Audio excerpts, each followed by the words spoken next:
never ending. Ever since, it's been a long time coming, but I know a change gon' come. Oh, yes it will.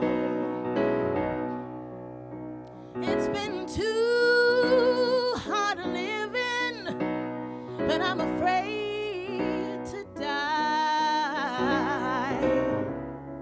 'cause I don't know what's up there, oh, beyond the sky. It's been a long time coming, but I know a change gon' come. Oh, yes it will. Listen, I go to the movies and I go downtown. Somebody keep telling me don't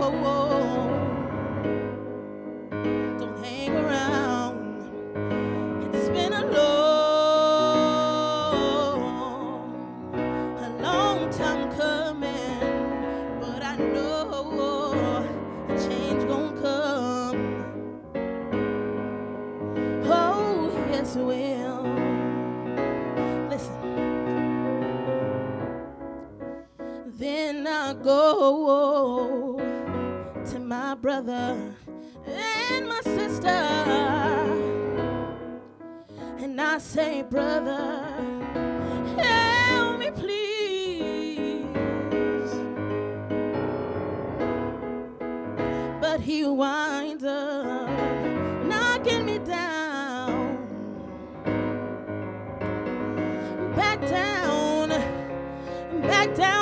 on my knees. Oh, there were times when I thought I couldn't last this long, but now I know I'm able to carry on. It's been a long time coming, but I know change gon' come. Ooh. Oh, yes it will. Hey, it's been a long time coming, but I know change gon' come. Oh, yes it will. Thank you.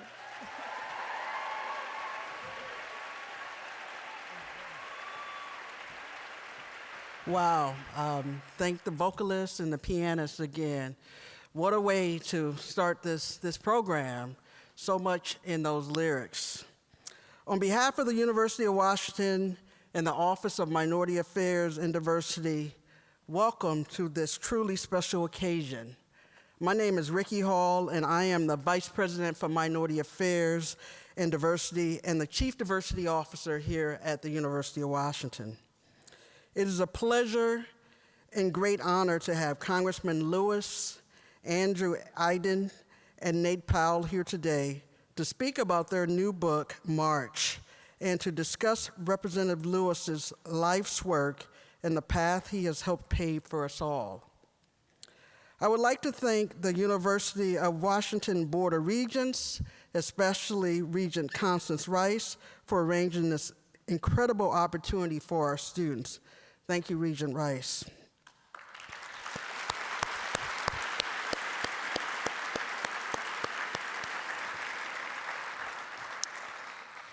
And thank you to Matthew Bergman of Bergman Draper Laudenberg for your role in bringing Representative Lewis to Seattle. I would also like to thank University of Washington President Anamari Cauce and the Office of the President for their support of this special event. Before I welcome President Cauce to the stage, I would like to tell you more about the program. Following the conversation, there will be a moderated Q&A with Craig Sims, attorney for Bergman Draper Laudenberg. Then we will take a few 2 or 3 questions from students in the audience. This event is being recorded by UW TV. I would like to again thank you all for coming today. Now please join me in welcoming our outstanding president, University of Washington President Anna Mari Cauce, to the stage. Thank you. Thank you. It really is an understatement for me to say how pleased I am that you could join us today to experience this truly extraordinary moment of intersection. We have the chance to hear from a giant of the civil rights movement at a moment in America's history that is, quite frankly, unparalleled. Sometimes we say that someone doesn't need an introduction, and this is certainly that case, but bear with me just for a little bit as I mention that Representative John Lewis has truly dedicated his life to protecting human rights and to promoting social justice. For more than 50 years, he's worked for nonviolent solutions to build a better world. And today, at this moment, he continues his tireless and fearless public service, leadership, and advocacy. It's no coincidence that he's chosen to be here on a university campus. He took his own first steps on his path to leadership as a young man at Fisk University. And he understands that achieving justice demands the participation of each new generation. And that's why this is billed as a conversation with students, although a few of us who are lifelong students are getting to tag along. His work and his impact inspire us to pick up the baton, to keep carrying it, and to pass it on. As students, as young people, your voice and what you do will determine the future. So I'm delighted that Representative Lewis is here with his co-author, Andrew Aydin, and artist Nate Powell to talk about their award-winning and best-selling book, March. The graphic novel is a trilogy of his memoir of a truly remarkable life. I love what the Washington Post said about it. They said it should be stocked in every school and shelved at every library. His incredible story is told in a very beautiful and unforgettable way that really shows that stories matter. Narrative matters. It was Representative Lewis himself who said, "We may not have chosen the time, but the time has chosen us." And I can't think of a moment when those words are more apt. So it's my honor to welcome Congressman John Lewis, his March co-authors Andrew Aydin and Nate Powell, and moderator Craig Sims to the stage.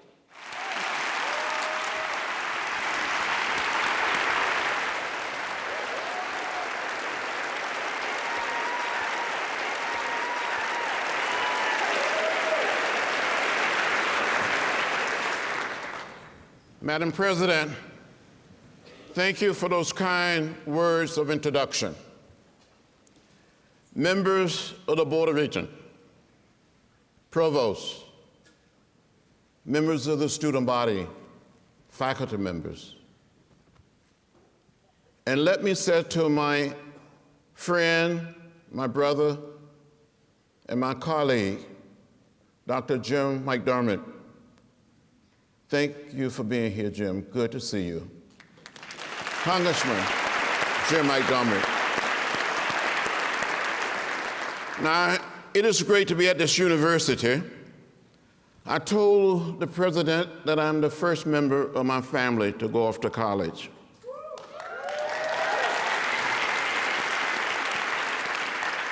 I didn't grow up in a big city like Washington. I grew up in rural Alabama, 50 miles from Montgomery, outside of a little place called Troy. My father was a sharecropper, a tenant farmer. But back in 1944, when I was 4 years old, and I do remember when I was 4. How many of you remember when you were 4? What happened to the rest of us? My father had saved $300, and a man sold him 110 acres of land. We still own this land today. On this farm, we raise a lot of cotton and corn, lots of peanuts, hogs, cows, and chickens. If you come to Washington and visit my congressional office, or in Atlanta and visit my office, the first thing the staff will offer you will be some peanuts, because we raise a lot of peanuts in Georgia like we raise in Alabama. But don't tell the people in Georgia, I don't eat too many of those peanuts. I ate so many peanuts when I was growing up, I just don't want to see any more peanuts. Sometime I would get on a flight flying from Atlanta to Washington, or Washington back to Atlanta, and the flight attendant tried to offer me some peanuts. I said, no, thank you, I don't care for any peanuts. Now, on the farm, you heard me say we raise a lot of chickens. I know here as students, you're smart, you're gifted, but you don't know anything about raising chickens. March, book 1 would tell you that as a little boy, growing up on this farm, it was my responsibility to take care for the chickens and raise the chickens. Now, do any of you know anything about raising chickens? Well, why don't we compare notes then? When the setting here was set, take the fresh eggs, mark them with a pencil, place them under the setting hen, and wait for 3 long weeks for the little chicks to hatch. I know some of you are saying, now, John Lewis, why do you mark those fresh eggs with a pencil before you place them under the setting hen? Well, from time to time, another hen would get on that same nest, and there would be some more fresh eggs. So when the little chicks were hatched, I would fool these setting hens. I would cheat on these setting hens. I would take these little chicks and give them to another hen, or put them in a box with a lantern and raise them on their own. I was never quite able to save $18.98 to order the most inexpensive incubator, a hatcher from the Susan Roebuck store. Now, as students, most of you are too young, and your teachers, your president, all your professors are too young to know anything about the Susan Roebuck catalog.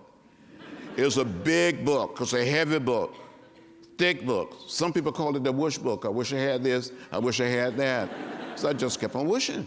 But as a little boy, about 8 or 9 years old, I wanted to be a minister. I wanted to preach the gospel. So one of my uncles had Santa Claus to bring me a Bible. I learned to read the Bible.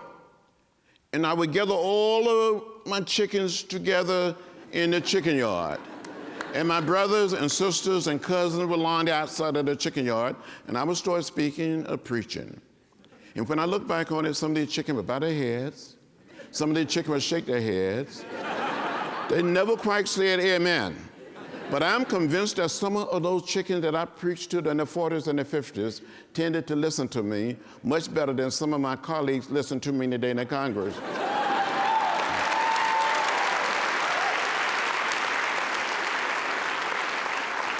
And some of those chickens were just a little more productive. At least they produce eggs. When we visit the little town of Troy, visit Montgomery, visit Tuskegee, visit Birmingham, I saw those signs that said white men, colored men, white women, colored women, white waiting, colored waiting. I would come home and ask my mother, my father, my grandparents, my great-grandparents, why? They would say, that's the way it is. Don't get in the way, don't get in trouble. I didn't like segregation. I didn't like racial discrimination. I wanted to do something about it, but I didn't know what to do. I heard about Rosa Parks. I heard the words of Martin Luther King Jr. on the old radio. The action of Rosa Parks. The words and leadership of Dr. Martin Luther King Jr. inspired me to find a way to get in the way.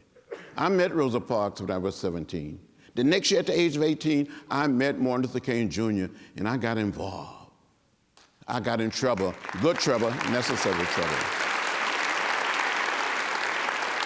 Now, more than ever before, it is time for each and every one of us to get in trouble, good trouble, necessary trouble.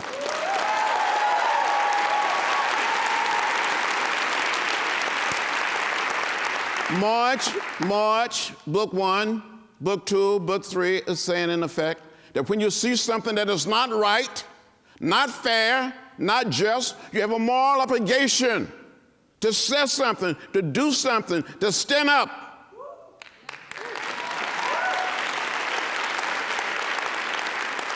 As young students, we studied the way of peace.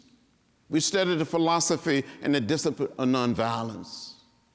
And we started sitting in. Be sitting in at a lunch counter in a restaurant, and someone would come up and spit on us, put lighted cigarettes out in our hair or down our backs. And we were told over and over again, if we continued to sit in, we would be arrested and taken to jail.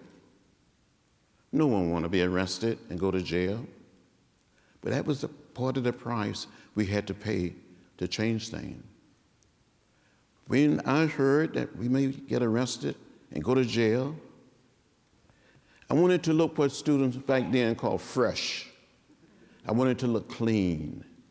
I wanted to look sharp. But I had very little money. So I went to a used men's store in downtown Nashville, and I bought a suit, and a vest came with it. I paid $5 for this suit. If I still had this suit today, I probably could sell it on eBay for a lot of money. But when I was arrested, I felt free. I felt that I've been liberated. I had crossed over, and I have not looked back since.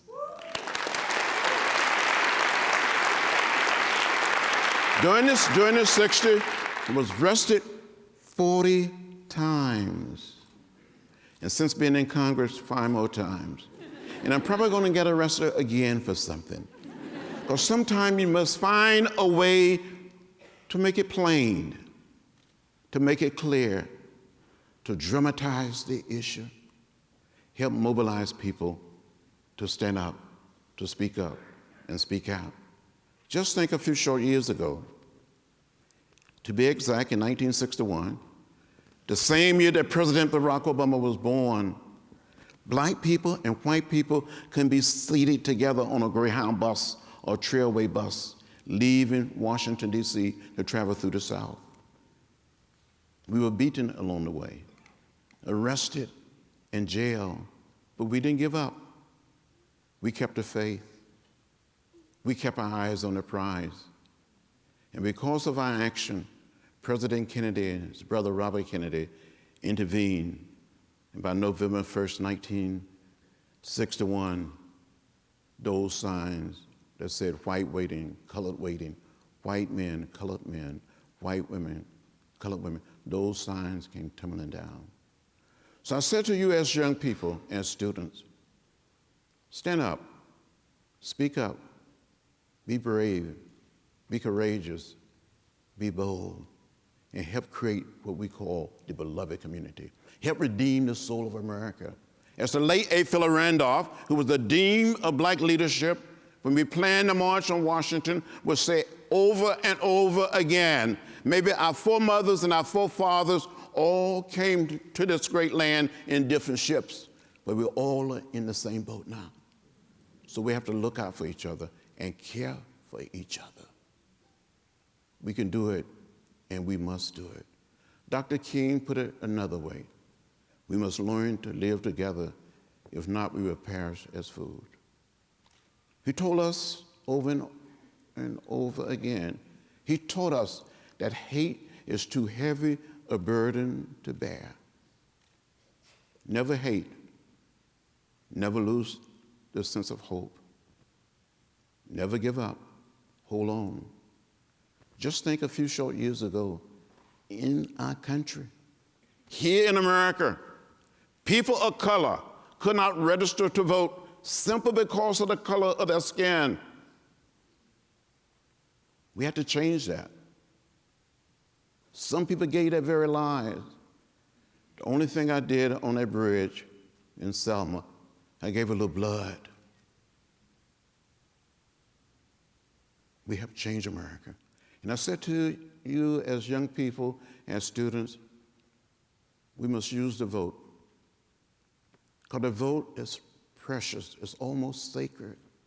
It is the most powerful nonviolent instrument or tool we have in a democratic society. And we must never, ever give up on the right to vote. So on every election, we got to get out there and vote. And more young people and more women must get out there and run for office and get elected and turn our country around.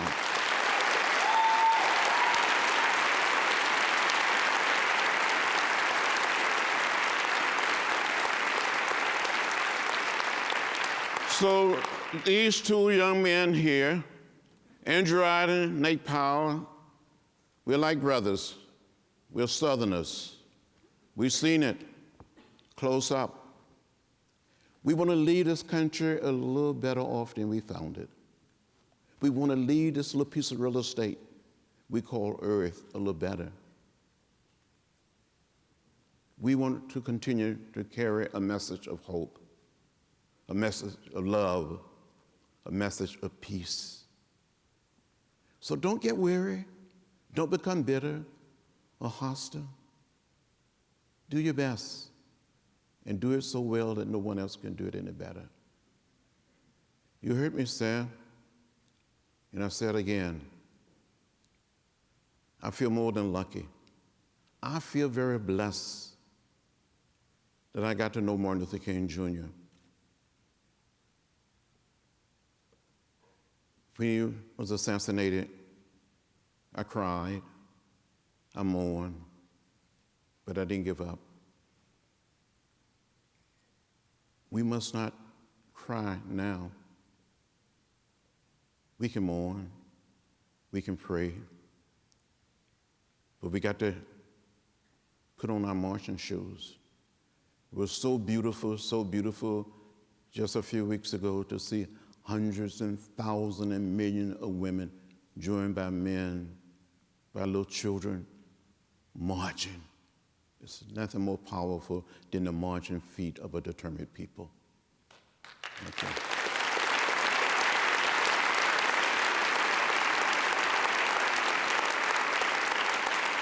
So I must say, before Andrew and Nate Powell come up and speak for a moment, look, I know some of us feel down, but don't be down. When you get knocked down, get up and continue to pick them up and put them down. Continue to play a role and play it so well that no one else can play it better.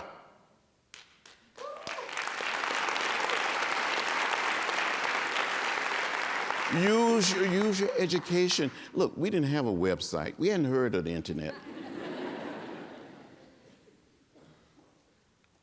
We didn't have a fax machine. We had an old mimeograph machine. But we brought about a nonviolent revolution, a revolution of values, a revolution of ideas. And the signs that I saw when I was growing up in rural Alabama, those signs are gone, and they will not return. The only places we will see those signs today will be in a book, on a video, or in a museum. But we're not there yet. There are forces in our own country that want to take us back. We come too far. We made too much progress to go back. We want to go forward and redeem the soul of America and save this little planet we call Earth.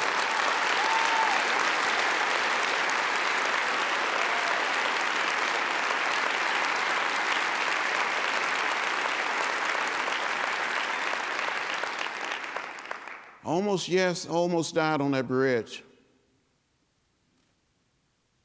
Attempting to walk from Selma to Montgomery to dramatize to the nation the need for a Voting Rights Act. It is my hope, it's my prayers that in the days, weeks, and months and years to come, that none of you will be beaten or jailed. But if that's the price we must pay to save the planet, to leave this little piece of real estate we call the Earth a little greener, a little cleaner, and a little more peaceful, then we must be willing to pay that price. So go out there and do what you must do. Thank you very much.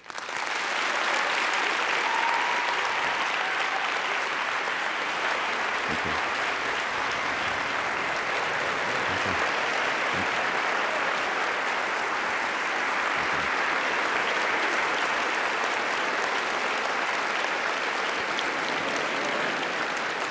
How do you follow that? 3.5 years, never gotten easier. My name is Andrew Iden. I serve as the Congressman's digital director and policy advisor in Washington. That means I tweet for a living. I'm the co-author of March, and it's an honor to be with you guys. It's funny, I think back a lot about my time in college and what sort of impact it had on March. Because I was into all sorts of weird, strange things that people didn't quite understand. First, I was a student government nerd. I was vice president my sophomore year. Yeah, right? Who's laughing now? And the other thing I did was I felt it was really important that I went to a small liberal arts college in Connecticut, which is the coldest place on earth. And we didn't have a TV station, right? You guys, this is being recorded for UW TV, right? We didn't have one of those. And I got it in my head that I was going to start one.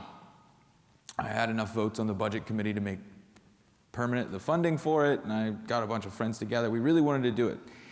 And we really wanted to do it because we thought we could get press passes to the first New York Comic Con. We did all of that.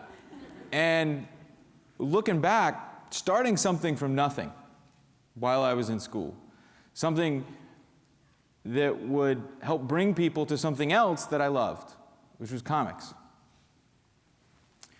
It was one of those formative experiences that I can only now fully give weight to, because I know that if I hadn't done those things, if I hadn't experimented with student government, if I hadn't found my love for legislatures, if I hadn't tried to make something from nothing like Trend TV was, I never would have been able to even attempt March. So I want you to remember that right now, because the skills, the experiences, what you're doing in school, you are so free. You have no idea how free you are. And you need to use that. You need to use it to learn, to grow, to sharpen your social consciousness. You need to use this time to build the skills so that you too can make something from nothing. Now, where did this start? Where did March start? It was 2008. It was the summer of hope and change. Barack Obama was sweeping through the Democratic primaries, and I'd taken leave from the Congressional office to go work on the Congressman's re-election campaign as his press secretary. Campaigns are a tough spot. Even John Lewis, who I think that year had 2 opponents, who he was absolutely crushing, non-violently, he didn't let up. So it was 50, 60-hour work weeks all throughout Atlanta, churches, schools. And it was coming down to the end of the campaign when we started talking about what we were going to do afterwards, right? Sort of see the light at the end of the tunnel. Some folks said they were going to go to the beach. Some folks said they were going to go see their parents. And I said I was going to a comic book convention. And everybody laughed at me, good and proper. Yeah, point and laugh at the nerd. And I heard a deep voice, and it said, "Don't laugh." There was a comic book during the Civil Rights Movement, and it was very influential. And it was John Lewis standing up for me, as he stood up for so many of us. And he's telling me about this comic book called Martin Luther King and the Montgomery Story. And I was a kid. I was 24. I'm not much older than you guys are now. And I just became captivated by this idea of a comic book playing a meaningful role in the civil rights movement. So I went home that night. I looked it up on the internet. I read it. It was beautiful. 16 pages, cover to cover. Talked about Gandhi and Martin Luther King and Rosa Parks and introduced people to nonviolence. It was done in this beautiful 1950s house studio style. And I just remember sitting there thinking, there should be one of these about John Lewis.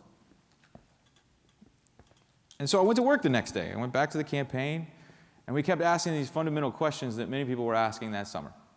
How do you reach young people? How do you teach activism? How do you teach the history of the civil rights movement? And when those questions came up, I was young enough not to know any better. And so I raised my hand and I said, "Excuse me, I think you should write a comic book." And he was so nice. He said, "Oh, well, maybe." Which I know some of y'all in politics, that means no. But I couldn't give up on this idea. I felt it in here. I'd spent the whole summer listening to John Lewis tell these stories of SNCC to young people and watching their eyes open to a world that they had not been taught. Congressman's been my congressman since I was 3 years old.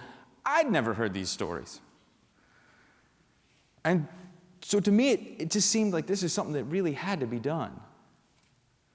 And so I kept asking. We'd raise the question again, how do we reach young people? Everybody's coming up with these ideas. Well, we could get on this thing called Facebook. Like, we're already on there. It's not the whole answer. And so I kept asking, until finally one day the congressman said, "Okay, I'll do it, but only if you write it with me." And that moment changed my life. Now, it was 5 years from that day to actually publishing the first book. Publisher said no. My colleagues, well, let's just say they weren't supportive. But every night, every weekend, I would go home, I'd call the congressman on the phone, and I'd ask him to tell me a story. "Congressman, tell me about the Freedom Rides. Congressman, tell me about Nashville. What do you remember about Ben West? What do you remember about Jim Lawson? What do you remember about Diane Nash?" Sometimes he'd fall asleep on the phone. Sometimes I'd fall asleep on the phone. But we just kept plugging away. The world went away, the world kept going around us, and we just kept working. Which I guess is probably John Lewis's motto in the most simplest terms. You just keep working. So we found a publisher. Then we found an artist, Nate Powell. Poor Nate had no idea what he was in for. And we got to work. Now, March came out, and it debuted at #1 of the New York Times, but the moment that was most meaningful to me was I got a phone call from a reporter at the Wall Street Journal, of all places. And he said, I don't usually do this, but I got a copy of your book. I really loved it. And so I gave it to my 9-year-old son. And he read it, and he went and he put on his Sunday suit, and now he's marching around my house demanding equality for everyone.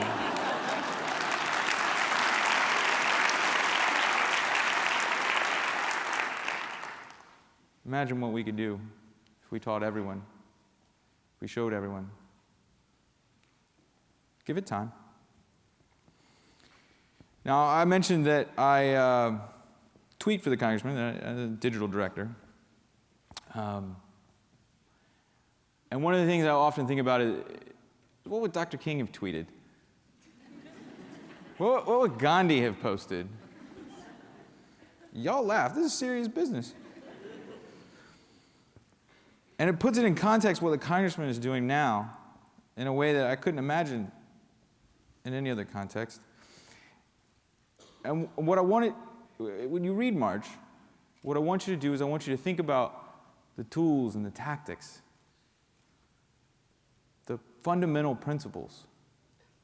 And then think about how you could apply those to the technology we have today. This generation has the capacity to organize on a scale that the globe has never seen. But we have also turned into a bit of a generation of armchair activists. And we can't let it be that. We have to use these tools, we have to use this technology to show up. The principles are fundamental. And if you learn them through examples, like what they did during the Civil Rights Movement, and in particular what the young people did, because that is one of the great untold stories of the movement. More often than not, you will hear the story of gods and kings, LBJ versus Martin Luther King. But the story of John Lewis, of Bernard Lafayette, of C.T. Vivian, of Diane Nash, of James Bevel, Ella Baker, these people, they did the heavy lifting. They got in the streets, they went to Mississippi, they put their lives on the line.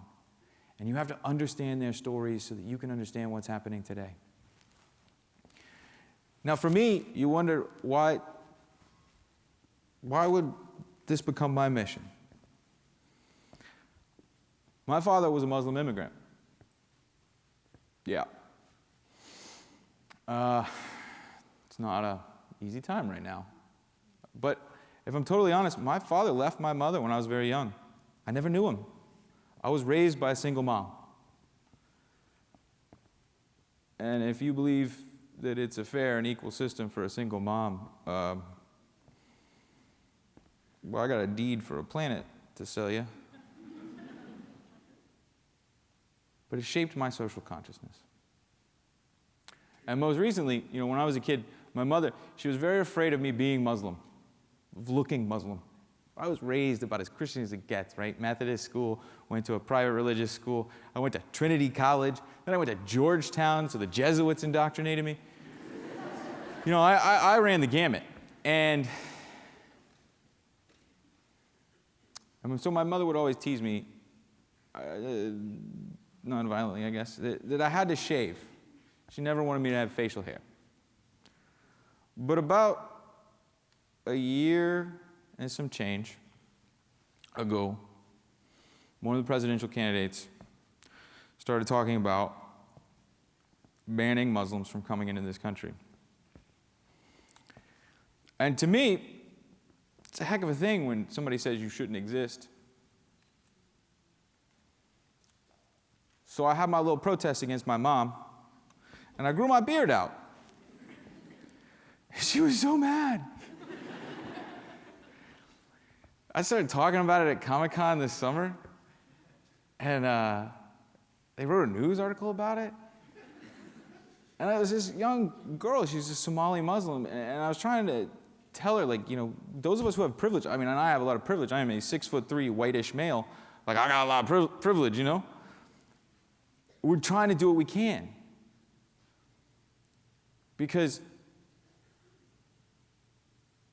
one of the principles that I think is forgotten most in nonviolence is that we have to educate and sensitize people.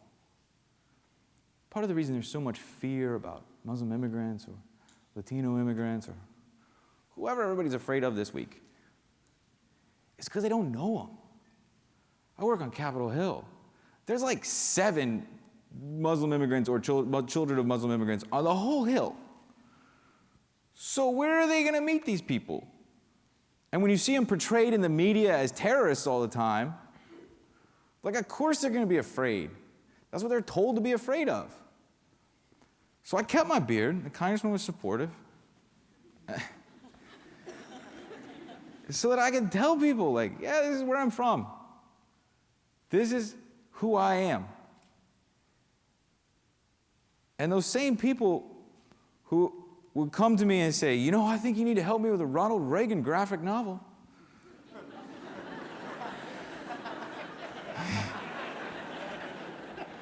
Yeah, that got cut. Those same people were real shocked to find out that my father was off the boat. But that's what we have. We have our stories.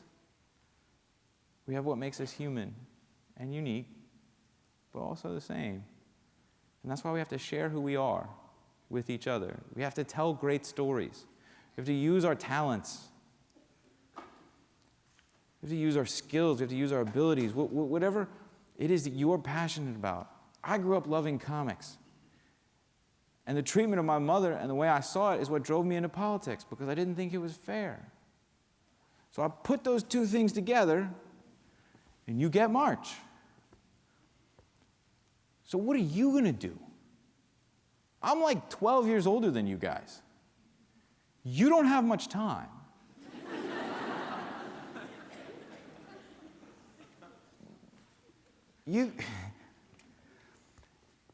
Maybe when we started this, we felt like there wasn't such an urgency. But as you see us crisscross this country, we know there is an urgency. We have to organize.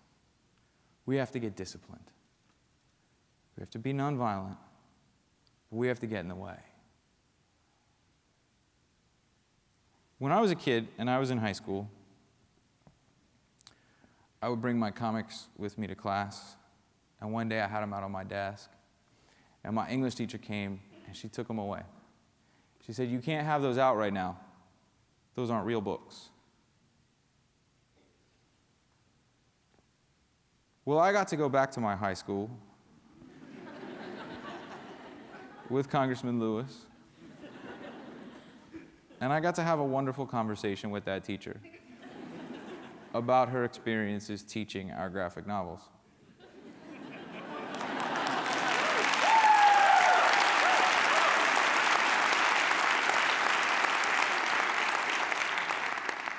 Let me be clear, I don't see that as any form of comeuppance to the teacher. She was expressing the prevailing wisdom of the time.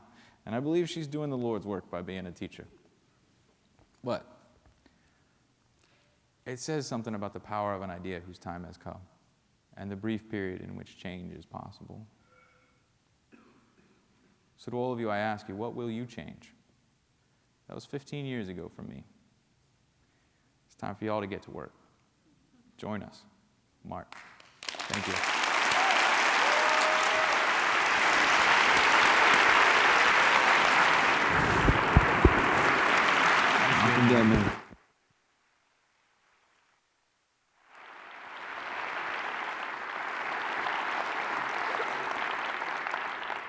Hey everybody, how's it going? Hey, I'm Nate, I'm the artist. Pardon my notes. All right, y'all, so I'm from Arkansas. Well, thanks for having us, by the way. Let me get that out of the way. Thank you. So I'm from Little Rock, Arkansas, and I spent a lot of my childhood in Montgomery, Alabama. My family, going back a couple hundred years, all from kind of northern Mississippi. I was born in the late 70s. So in the early and mid 80s, I did have the privilege of developing just a very basic working knowledge of the civil rights movement, thanks to my parents imparting, history and personal and family anecdotes of growing up in their time and place at the end of what is perceived, at the end of the Jim Crow South in Mississippi. And I mean very basic, key figures, key moments. For one, their stories, their anecdotes were invariably kind of punctuated by this exception. Like, oh, but that was a different time. That was a different time. These aren't the droids you're looking for.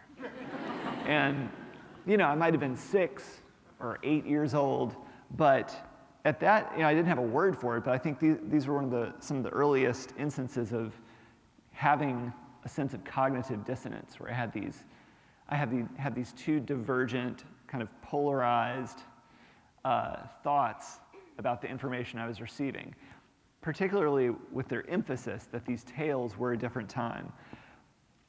Especially growing up in Montgomery, Alabama, and hearing these stories and seeing this grainy black and white news footage and grainy photography of incidents of resistance and heroism happening on the streets of Montgomery 3 miles from my house where I was actually hearing the stories. And as I've grown older, realizing that my parents were telling me accounts of things that were happening just 10 years before I was born, just 15 years before I was born. I'm 38 now, I can reach out and touch 15 years, it's nothing. So when it came, so with this grainy black and white footage and photography, in a lot of ways, I think around 1970, that's where most news outlets and most TV broadcasts finally shifted to color. Prior to that point, there is a little bit of this feeling of unreality, this disconnected sense of continuity when looking back and watching this black and white footage of the era. I can understand that it's of the same world, that we were part of the same continuum, and yet my brain won't go there all the way. So once the time came to get to work on the March trilogy, on a personal level, one of the most important things to me was to use my skill set to destroy that sense of abstraction, to emphasize, A, that this is a continuum in the same world that we occupy. That these are people who could have been or were our neighbors, our family, who could have been us. It was also important, the older I get, to recognize that John Lewis's story is the story of he and many, many of his peers being young people at the center of the movement. And we're talking about people getting involved as 17-year-olds, people, moving the needle on the social barometer in their early 20s. And I never really had a sense of that growing up. The Southern Poverty Law Center has a term called the 9-word problem, and which is that most kids graduate from high school in the US knowing 9 words about the movement. Rosa Parks, Martin Luther King, I have a dream. I didn't even learn about the movement in high school in Arkansas. Like, we never even got there. I think we got to about the 1910s. And I imagine that a lot of American kids are the same way. I think that losing the tenuous nature of feeling a real sense of continuity, of recognizing that this is the same world that we're occupying, that sense of continuity can be very easily displaced or forgotten. And it's a cliche to say, like, history is a living thing, but it actually is. And I feel like a lot of cliches that we've carried for much of our lives are just resonating as not being cliches anymore. Like, the time for dismissing something for being universal is over. Another thing I wanted to emphasize, which is kind of unavoidable now, we can see it all around us, welcome to 2017, are that the gains of the civil rights movement, the legal and civil protections, and in a broader sense, the social progress which followed as a result, these are not shifts which are guaranteed. They require constant diligence. And as Congressman Lewis has said many times, ours is not the struggle of a day, a week, a month, or a year. It is the struggle of a lifetime. And I think more and more of us are realizing just how true that is. All right, y'all. Well, I've been making comics for 27 years. I've been publishing them for 25 years. I started out of my backpack as a 9th grader. And I'm very proud that March can play some small part in kind of further cementing the legitimacy of comics as a medium, as a means of storytelling, whether it's for memoir, for history, just for fiction, for entertainment. And we've arrived at a point, hopefully, where it's not a shocker to be like, oh, comics aren't just about superheroes anymore.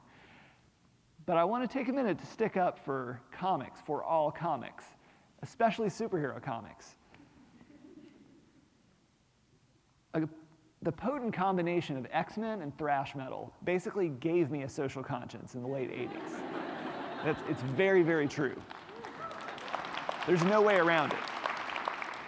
And in a lot of ways, this is the power of good sci-fi and good fantasy narratives, being able to hold up either a lens or a mirror through which to view our world in a different context or a different set of possibilities. And yeah, Chris Claremont's run writing the X-Men for 15 years activated in my young mind an awareness of the complexities of racism, sexism, homophobia, xenophobia, nationalism in a way that I'd never had to consider, in a way that I've had the privilege never to have to confront until I was 11 or 12.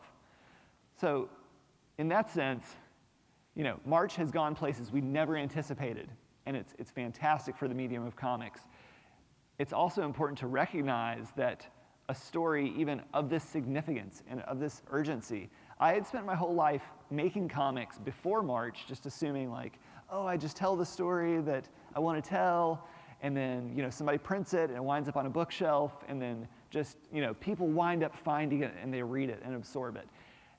And this process, as it has grown into a much more massive and deeply involving endeavor with all of us and our collaborators and support folks far beyond our inner circle, is that's just not the case.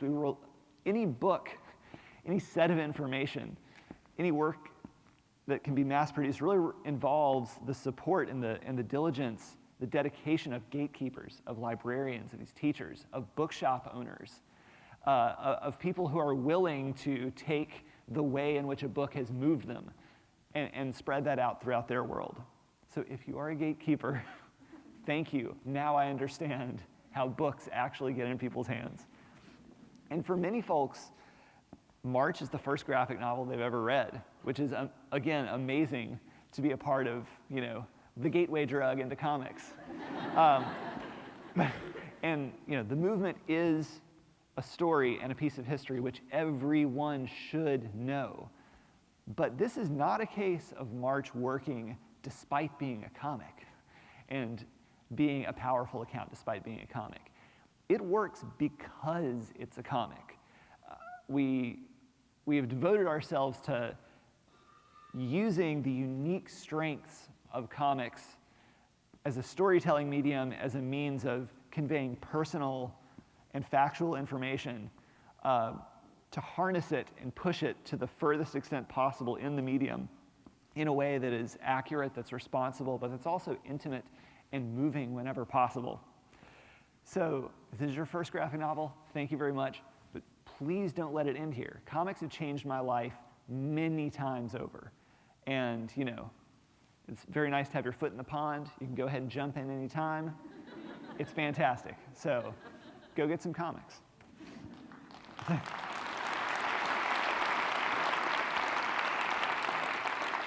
Now, the process by which we all worked on March, once I came on board in late 2011, and the rough version of the first script combining the entire trilogy was done. We divided up into 3 books, and March Book 1 is really, in a narrative sense, it's more subjective, it is more intimate. It's the account of a young person coming of age and watching their world expand as their awareness of that world expands and develops. So we were able to do it in a very different way, but Book 1 is very much the process of our learning how to work together, learning how the tale described in March was going to be told.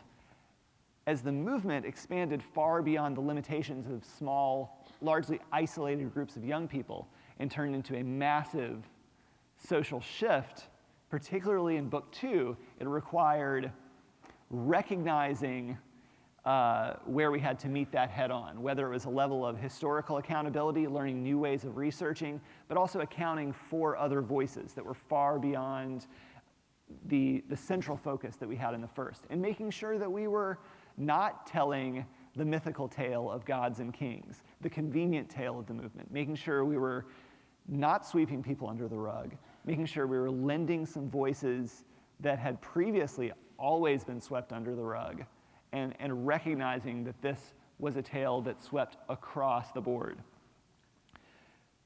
Book 2 highlights the disproportionate response to relatively modest gains by the sit-in and stand-in movements, and the responses being in violence and in legislation. And in depicting this physical violence in comics, and that's something I'm very used to. I've grown up reading comics. We live in a comics-influenced society.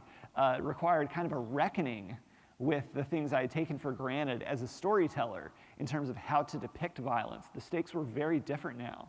We're talking about an account of actual people, many of whom are still with us today. And so for victims and perpetrators, being mindful of the fact that these human beings involved had and have families, have lives, and whenever possible, kind of confronting the reader by turning the camera, forcing them into a position temporarily where they're perpetrating violence against an activist, and recognizing that there's value in the level of discomfort or even the physical repulsion when you're reading about some of the brutality that was happening towards activists. There was value in recognizing that sense of repulsion, highlighting this is something that happened and happens to this day, as we all know very well, because of people who could have been, or maybe were, your neighbors, your family, who could have been you. In book 3, we were much more focused, I think, on highlighting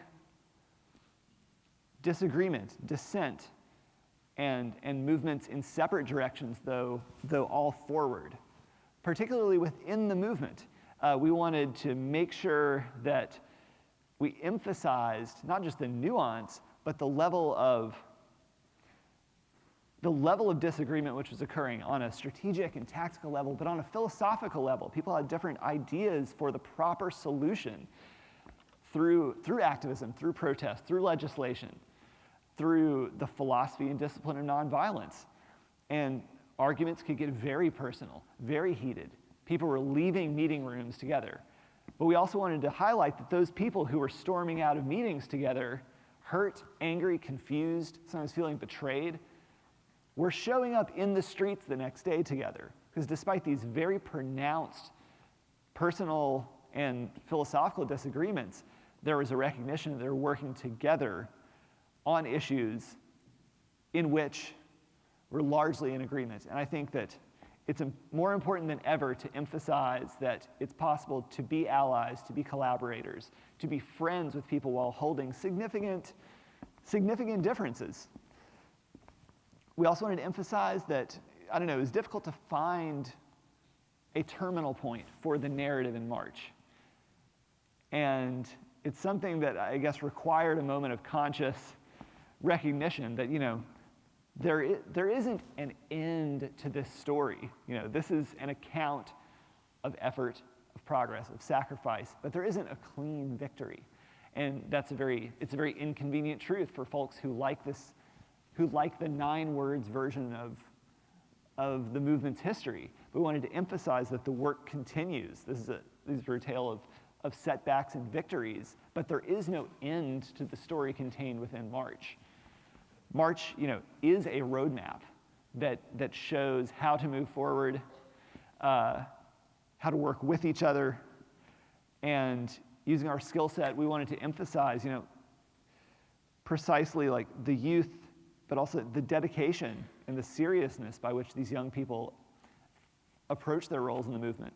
Early on, just reading Walking with the Wind, I immediately identified with young John Lewis as a 6-year-old on a farm in Alabama. And we grew up a generation apart in very different circumstances, but we also geographically grew up just 40 miles apart from each other on the old Troy Highway.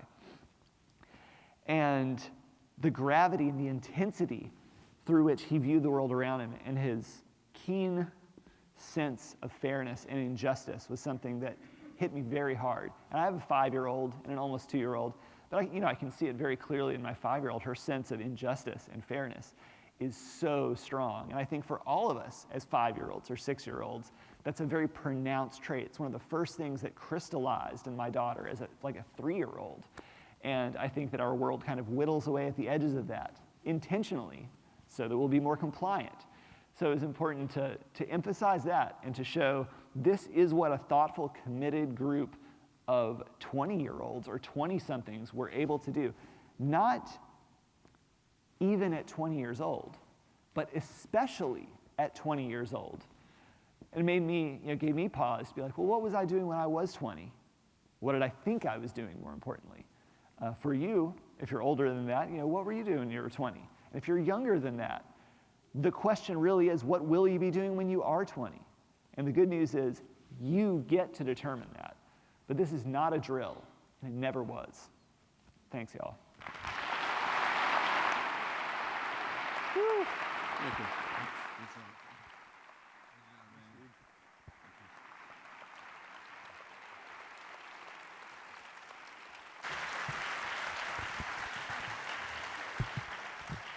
Good morning. My name is Craig Sims, and I'm a lawyer with the law firm of Bergman Draper Ladenburg, and we're absolutely honored to be able to be one of the sponsors for this amazing event this morning.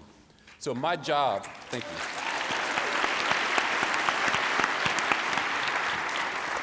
So my job in the next 15 minutes is to moderate a brief conversation with you, the audience, with our panelists here. And so what I'd ask is if there are some folks that have questions, if you could please stand to the microphone here and cue yourself up, and I will call on you accordingly. Now, we have about 15 minutes. We're on a very tight time schedule, and let me manage your expectations. If last night you stayed up all night writing a speech, I see you right here, first person, look like you got a speech in your pocket. If you have a speech, we will gladly accept your written speech to be read at a later time. But what we'd ask now is that you please ask a very direct question to one or all the panelists in order to keep this process moving. So we'll start with the student here. Thank you all so much for being here, and especially Representative Lewis for your commitment to civil rights in your lifetime. My question is about getting in the way in fear when I think fear is justified. Specifically, I think with Muslim and immigrant communities where this administration is specifically from the outset targeting them, and there's this fear of separation from their families.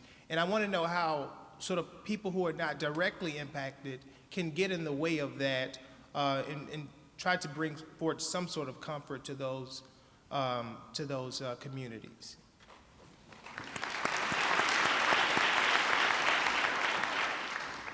Well, when any one of us sees something that happened to another member of the human family, we must identify. So you come to that point like they did in Montgomery during the bus boycott, or during the sit-ins. You never can jail us all. You jail one of us.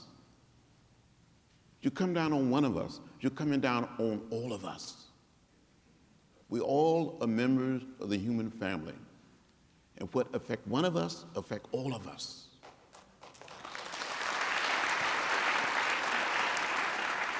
That's why so many of us all over America went out to the airports by the hundreds and by the thousand. The Atlanta airport is the largest commercial airport in the world.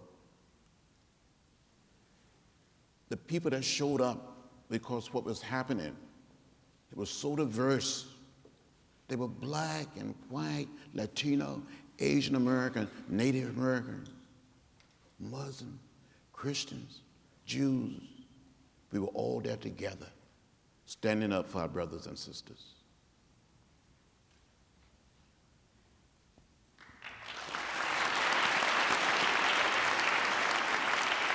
And I'll turn to this side. Hi, my name is Myola, and I'm a senior undergraduate here at the UW. And my question is about, there was a moment in SNCC history where the white students were asked to leave the organization and go and organize in their own communities. And I think today there's a lot of mistrust of mainly white people that make it hard to work together and organize sustainably, despite being in the same boat as you talked about. So can you talk a little bit about effective coalition building for sustainable organization, and then what does genuine allyship look like? Andrew, you did a lot of research, and you're going to respond to it. Andrew did a lot of research. I suggested to him, let me just say, SNCC, my old organization, during the time that I was the chair of the organization, the Student Nonviolent Coordinating Committee, we had many, many victories. But we also went through a period that we call freedom high, when everybody got high on freedom. You know, who told me to do that? Who gave you the authority to do that? And people were going in a different direction. But when people made that decision to go, I was against that decision to separate people, saying to whites, you go and work in the white community. And those of us that happen to be African American will work in the African American community. We don't want to build separate societies. We want to build an integrated, a truly multiracial society. That's the only way we're going to survive on this little piece of real estate that we call Earth. Okay? Thank you. On this side of the room. Hello, my name is Nina Bowe, and I'm with the Evans School of Public Policy and Governance. As Andrew said, people need to know stories and to know people to change their minds, and for this I commend Nate and all such artists to make these stories come to life and reach people. My question is actually a little bit more focused not on inspiring people to action, but the nature of that action. I'd love to hear from either Congressman Lewis with his beliefs and actions in life, or from Nate or Andrew about how these stories have impacted themselves, but looking at nonviolence in particular, especially through the lens of an era where now nonviolence seems to be normalized and inevitable, especially if you look at political movements in action today. Thank you. And you thought these were going to be easy questions. Well, Andrew should speak, but I tell you this. It is nonviolence or non-existence. That's a choice.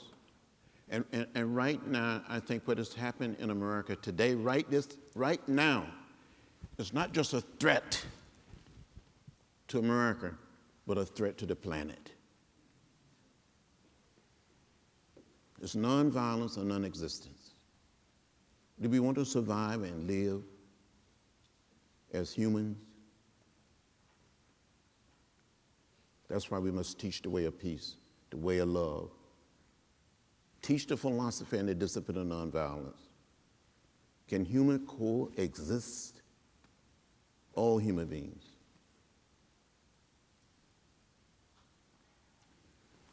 If I could. These two guys probably don't disagree with me. But No, not at all. I think, though, that you're omitting a key part, which is the idea of dramatizing the conflict. Congressman will tell us about Daddy King, who used to say, let me get this right, tell me.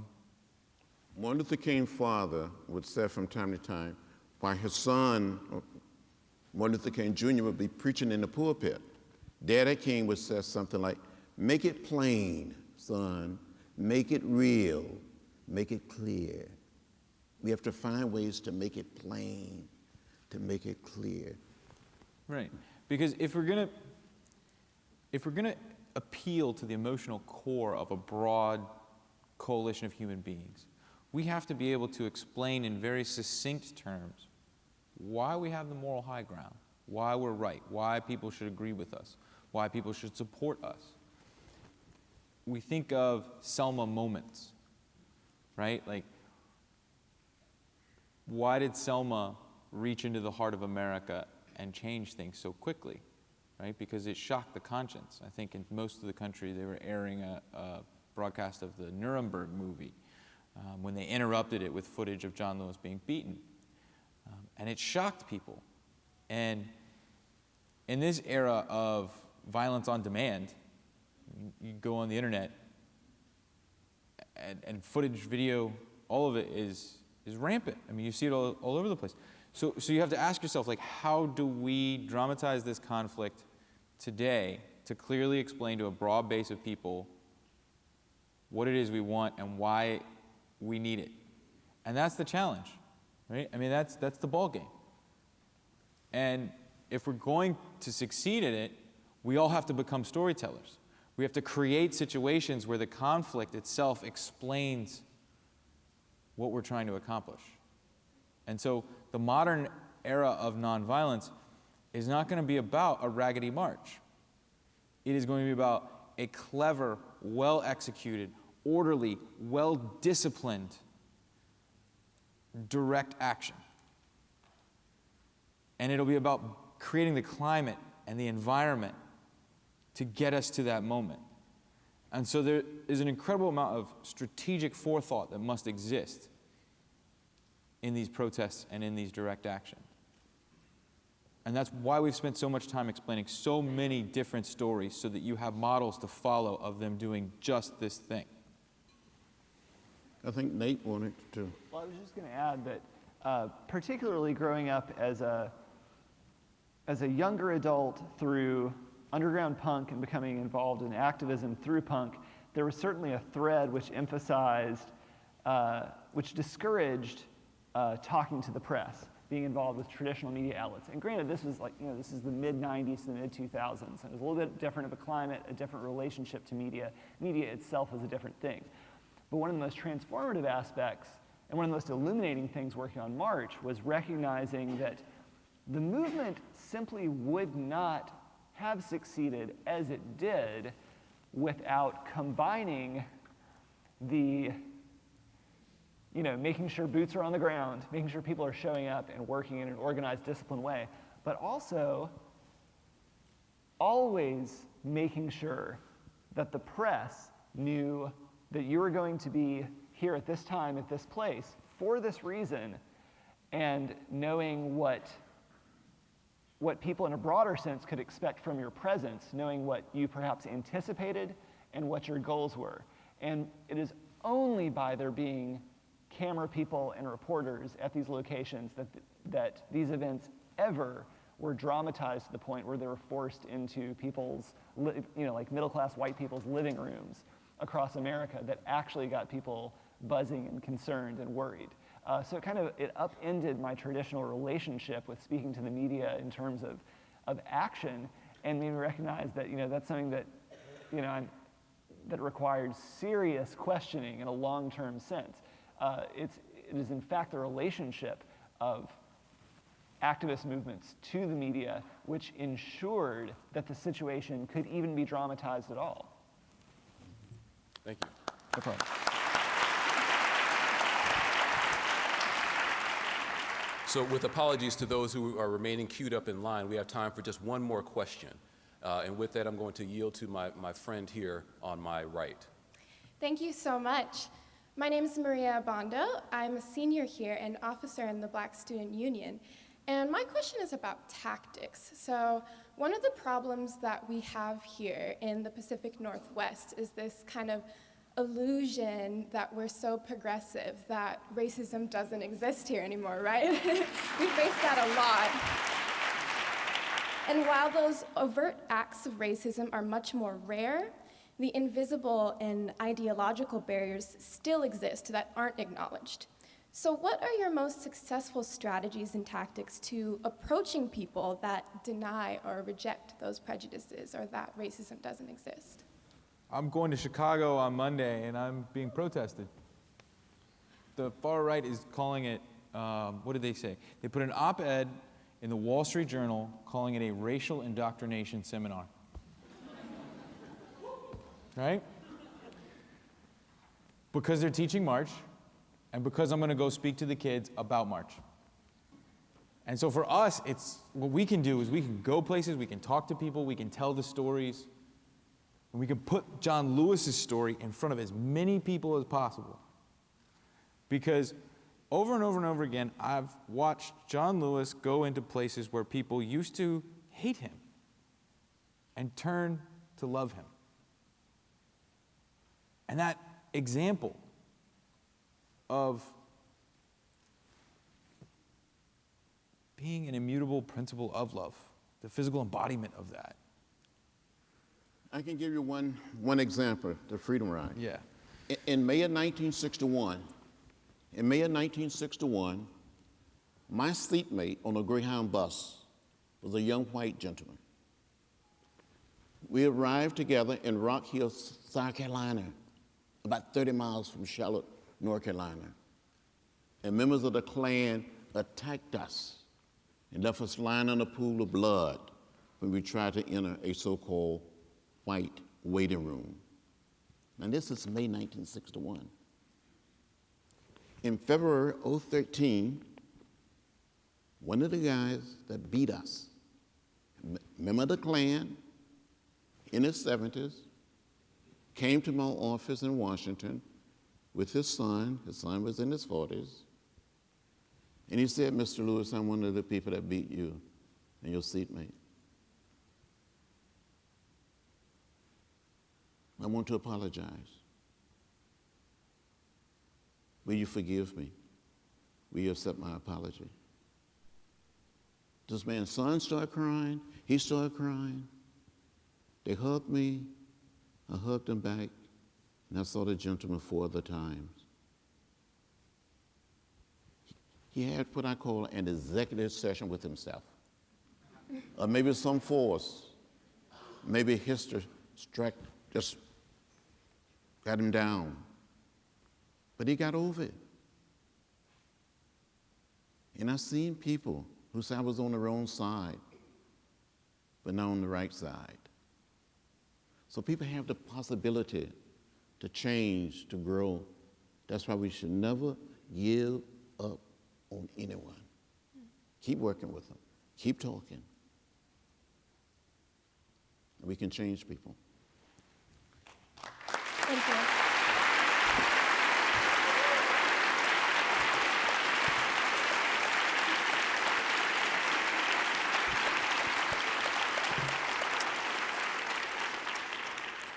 We have reached the end of our program. Please join me in thanking the vocalists, pianists, Andrew Iden, Nate Powell, Craig Sims, and of course, Congressman Lewis, John Lewis.